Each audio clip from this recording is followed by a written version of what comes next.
Surprise.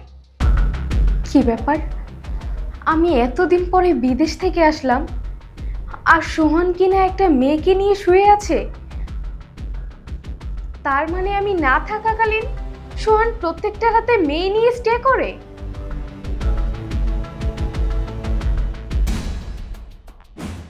আখি, আখি। ভাবি, তুমি কখন আসলে? আমাদেরকে তো জানাতে পারতে। আর আমাকে না হোক, ভাইয়াকে তো জানাতে পারতে। ভাইয়া তোমাকে এয়ারপোর্ট থেকে গিয়ে নিয়ে আসতে পারতো।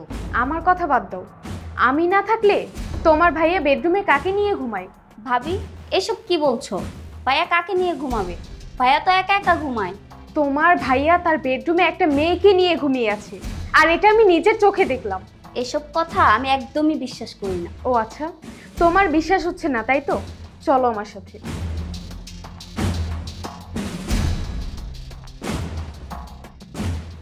দেখো, তোমার ভাই বেডরুমের মধ্যে অন্য একটা নারী নিয়ে শুয়ে আছে। এবার বিশ্বাস হলো তো? হ্যাঁ ভাবি, আমি নিজের চোখে না দেখলে বিশ্বাস করতে পারতাম না যে ভাইয়া এরকম একটা কাজ করতে পারে। চলো এবার তোমার ভাইয়া স্বীকারোক্তি নিব। ডাকো তোমার ভাইয়াকে। ভাইয়া, ভাইয়া, ভাইয়া, উঠো।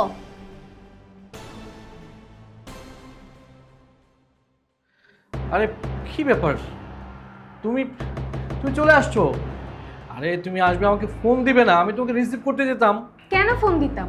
ফোন দিলে তো তোমার এই কুকিরটা আমি দেখতে পারতাম না, আর কখনো জানতেই পারতাম না যে আমি না থাকাকালীন তুমি মেয়ে নিয়ে রাত কাটাও। আরে কি বলতেছো তুমি? আমি অন্য মেয়েদেরকে নিয়ে রাত কাটাই মানে? মিথ্যে কথা বলার সাহস কিভাবে পাচ্ছ তুমি? আমি তো নিজে এখনো দেখতে পাচ্ছি যে তোমার পাশে একটা মেয়ে আছে। ও আচ্ছা, তাহলে তুমি সবকিছু জেনেই ফেলেছো, আবার দেখেও ফেলেছো। ঠিক আছে, যেহেতু দেখেই ফেলেছো তাহলে সত্যি কথাটা বলেই দিই। মানে হয়েছে কি, তুমি যেহেতু মাঝে মাঝে দেশের বাইরে চলে যাও তোমার কাজে, তখন তো আমি আসলে একাকিত্ব ফিল করি। এই জন্য আমার অফিসের এক কলিগ, ওর সাথে একটা রিলেশন করে আর কি মাঝে মাঝে বাসায় নিয়ে আসি, এই আর কি, টাইম পাস করে।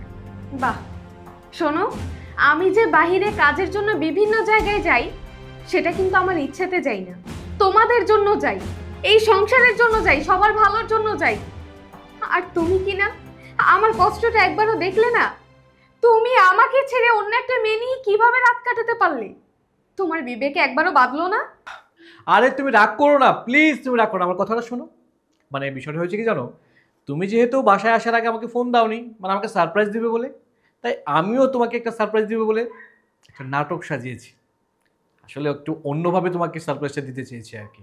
ওয়েট, অহনা, অহনা, এদিকে আসো।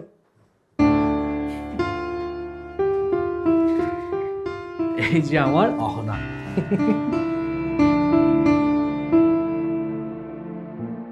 ভাবি সরি, এই সব হচ্ছে রাকিবের দুষ্টামি। রাকিব বলল আপনাকে সারপ্রাইজ দিবে, এই জন্য আমাকে এই কাজ করতে হয়েছে। সরি ভাবি, আমাকে মাফ করে দেন। আর রাকিব তুইও না। যাক বাবা, আমি তো ভয়ে পেয়ে গেছিলাম। শোনো, আর কখনো তুমি আমার সাথে এমন দুষ্টুমি করবে না। কি ব্যাপার?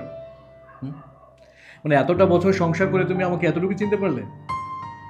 আমি তো ইচ্ছে করলে অনেক আগেই অনেক মেয়েকে বাসায় নিয়ে আসতে পারতাম, টাইম পাস করতে পারতাম, কিন্তু কখনোই করিনি। কেন করিনি জানো? তোমাকে অনেক ভালোবাসি।